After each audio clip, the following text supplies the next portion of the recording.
Hello, everyone. What's unfolding right now between Washington and Ottawa no longer resembles an alliance. It doesn't even feel like a friendly dispute. It feels far more like the end of a marriage. For 7 decades, the United States and Canada stood side by side through every major crisis. Korea, the Cold War, Afghanistan, NATO.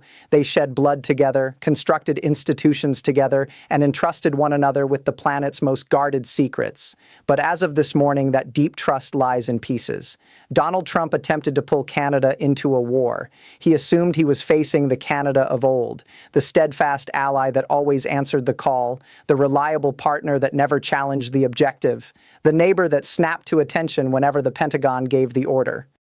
He miscalculated. Mark Carney refused to stand at attention. He offered no qualifiers, no ambiguous diplomatic note of concern, while quietly moving forces into position. Instead, he did something almost unheard of from any recent Canadian Prime Minister. He looked straight at the President of the United States and declared that Canada would not take part in his war. The fallout from that single choice is already spreading through NATO corridors, across the Pentagon, and very likely into the long-term future of the Western security structure itself. Trump is furious. Washington's hardliners are seething, and much of the press is overlooking the deeper significance. Over the next few minutes, I'm going to walk you through precisely what occurred, who backed down first, and why the military bond so many of us grew up relying on has effectively ruptured. Let's get past the headlines and examine exactly what took place during the past 72 hours. It began, as these situations often do, with a sudden escalation. President Trump, enraged by Iran's newest nuclear enrichment violation and the breakdown of quiet talks in Oman, concluded that diplomacy had run its course. At 5 a.m., he posted on Truth Social, proclaiming that the United States was forming a coalition of the willing for imminent military action targeting Iranian nuclear sites. He explicitly listed Canada as an essential contributor and declared he anticipated Canadian naval and air units moving into the Persian Gulf inside 2 weeks. There was no request, only an expectation. He handled Canadian independence as though it were merely another entry on a defense spending spreadsheet. Normally, this is the moment when Canadian leaders quietly fall in line, dispatch a liaison group, release a cautious phrase about standing shoulder to shoulder with partners, and work out how to join without drawing too much attention. That pattern broke. Prime Minister Mark Carney immediately called an urgent cabinet meeting. 3 hours later, he stepped before the press in Ottawa.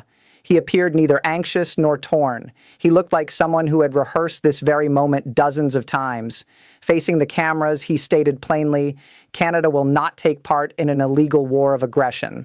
No softening, no wiggle room. He rejected the deployment completely. Then he went further. He declared that Canada would exercise its sovereign authority under NATO Article 11 to decline involvement in any operation lacking UN Security Council approval or a clear link to collective self-defense. He urged every NATO member to push for a peaceful settlement. The online reaction was immediate and explosive. Trump responded with a stream of messages labeling Carney a coward, a tool of the mullahs, and a betrayer of Western values. Yet while Trump was posting, something remarkable unfolded globally. France released a statement backing Canada's stance. Germany echoed the position within the hour. Japan urged de-escalation. For the first time in recent memory, a U.S. president declared a military coalition, and key intended members said no. They didn't merely decline, they gathered around the nation that said no first. You have to grasp how enormous this shift is. This goes beyond a simple policy clash. It represents the near-total breakdown of the post-World War II security framework. Trump expects to give orders and watch allies line up. Yesterday, he discovered that authority evaporates when those allies no longer trust the decision-maker. And Mark Carney no longer trusts Donald Trump's judgment. I realize that sounds overstated, but I'm going to lay out the evidence because once you see it, the reality becomes clear. This isn't drama. It's a fundamental geopolitical realignment working against the White House. First piece of evidence, the NATO divide. Less than 2 hours after Carney spoke, the NATO Secretary General gave an unscheduled briefing and conspicuously avoided endorsing the American plan. Why? Because the alliance runs on agreement, not dictation from Washington. Right now, the prevailing view inside NATO is that Trump's approach to Iran is impulsive, solo, and potentially disastrous. People inside Brussels headquarters report that ambassadors from at least 12 countries voiced deep doubts, both legal and strategic, about attacking Iran. Canada didn't merely refuse, it voiced the unspoken concern of many others. Now that the refusal is public, more partners are stepping forward. Second piece, the intelligence dimension. American outlets barely mention this, but Canada sits at the heart of the Five Eyes network, the only four nations that exchange the most sensitive signals intelligence, satellite feeds, and cyber tools with the United States. When Carney turned down the war, he wasn't only withholding soldiers, he was quietly placing the entire intelligence partnership in jeopardy. Any U.S. political or economic punishment risks fracturing Five Eyes. That would strip Washington of vital coverage across the Arctic, the North Atlantic, and critical cyber domains where Canadian systems are integrated into American ones. Senior Pentagon and NSA leaders understand the stakes perfectly. Classified sessions were held at Langley yesterday afternoon simply because the threat of a Five Eyes rupture is leverage Trump cannot safely challenge. Third piece, the broader diplomatic shift. Trump frequently mocks Carney as a cosmopolitan financier pretending to lead a country. True, Carney spent years running the Bank of England and heading the Financial Stability Board. He's on a first-name basis with finance ministers and central bankers worldwide. That network matters now. While Trump was venting online, Carney was reportedly speaking with Paris, Berlin, and other capitals, not the Pentagon. A joint statement is reportedly being prepared among Canada, France, and Germany calling for an emergency UN Security Council meeting on Iran. See the contrast? Trump is acting like a field general, pressuring allies one by one into his campaign. Carney is operating on a larger canvas, forging a diplomatic bloc that isolates the U.S. position and repositions Canada as the voice of reason rather than the defector. It's gaining traction. European defense shares dropped yesterday. Oil prices jumped on conflict anxiety, yet Canadian sovereign debt actually gained strength. Financial markets are wagering on restraint over confrontation. So why is the world's strongest military struggling to assemble partners against a nation it has sanctioned for 45 years? Because Trump has exhausted his reservoir of trust and is now constrained by his own record. We've watched this pattern before. In 2019, he nearly hit Iran, then stood down at the final moment. He campaigned on ending wars, not launching them. Now he's shifted to maximum pressure, and few believe there's a coherent follow-through beyond the opening attack. His whole method depends on unquestioned dominance. Strike decisively, demand allegiance, receive obedience. He requires a rapid coalition to legitimize the action. When that dominance faltered and Carney refused, the image of a cohesive West cracked. Trump now faces two bad choices: proceed solo or retreat. Here's the bind. Acting without partners means the United States absorbs every cost. No shared risk, no diplomatic shield, no collective legitimacy. Iranian counterstrikes would target only American assets, bases, vessels, and energy facilities. The very troops he pledged to defend would stand exposed without allied cover on their flanks. The Joint Chiefs grasp this. Leaks from the building indicate planners are privately livid with the political leadership, warning that launching a significant campaign absent coalition backing will stretch forces thin just ahead of midterms. Yet Trump cannot easily withdraw. His public brand won't allow it. He named Canada as a partner and proclaimed a coalition before securing one. Backing off now would make him appear feeble, outmaneuvered by a nation whose military is smaller than some U.S. State Guard units. So he escalates, questioning Carney's loyalty, threatening to withdraw forces from the Arctic, canceling defense deals. It's all volume. The noise of a commander who gave an order and found no one saluting. He keeps raising the temperature because he lacks a path to lower it. You're witnessing someone who views alliances as personal loyalty oaths. In commerce, you can dismiss the disobedient. In geopolitics, you cannot dismiss your neighbor. Canada remains next door. The border remains. NORAD remains. Trump is battling 70 years of shared security design, and the more fiercely he resists, the lonelier America grows. Look at the public statements from retired Pentagon leaders. They issued warnings about strategic overextension rather than support.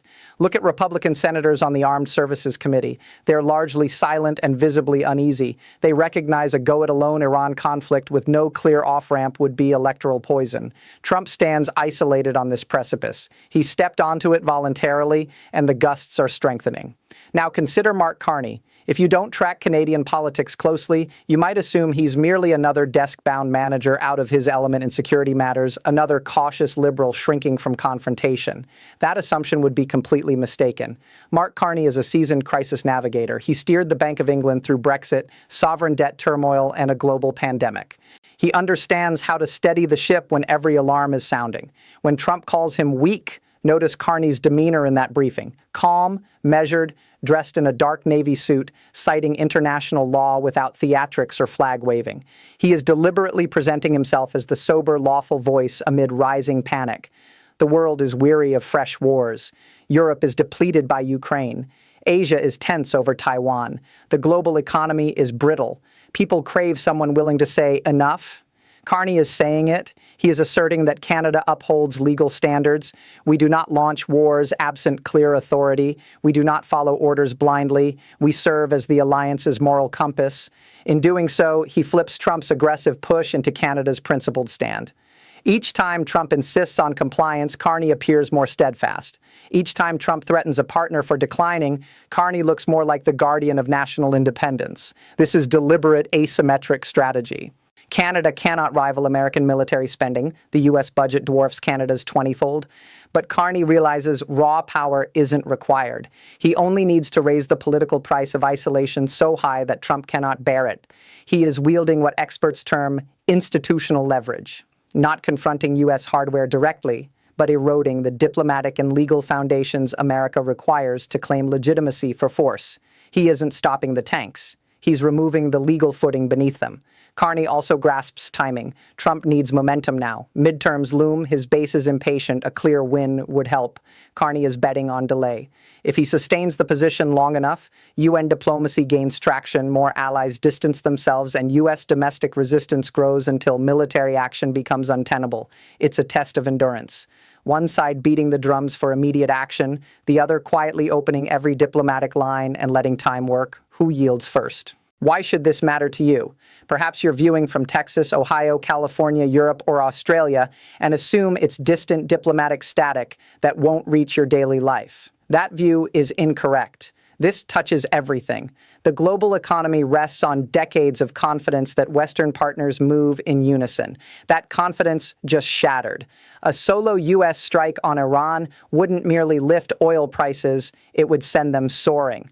Should Iran block the Strait of Hormuz, even briefly, 1/5 of world supply disappears instantly.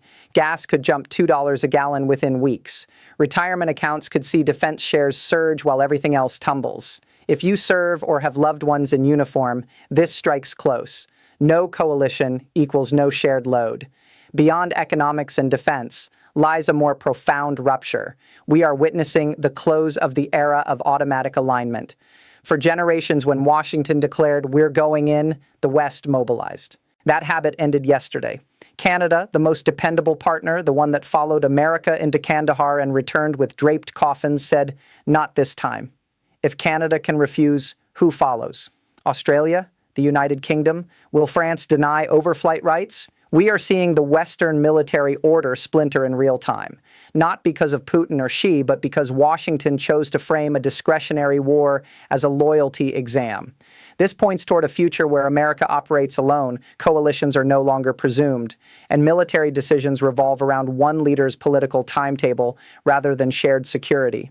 Carney isn't merely shielding Canadian troops from a questionable conflict. He is defending the idea that sovereign states choose their own wars. He is establishing a boundary. You can be our ally or our superior, but not both. Where does this lead? That's the unsettling part. Normally in such standoffs, a discreet call produces a quiet compromise, a face-saving formula, and forces stand down. But Trump rarely retreats after public defiance, and Carney cannot retract his position after citing international law on global television. Three paths seem possible. Path A, Prolonged deadlock. Trump talks tough but postpones action. Canada stays resolute. UN talks continue slowly. Months drag on. Tensions remain high but never erupt. Iran gains negotiating leverage. War is avoided, though the alliance stays scarred. Difficult yet manageable. Path B, solitary strike. Trump proceeds without support or UN approval. Iran hits back. Oil markets crash. The Strait of Hormuz turns into a combat zone.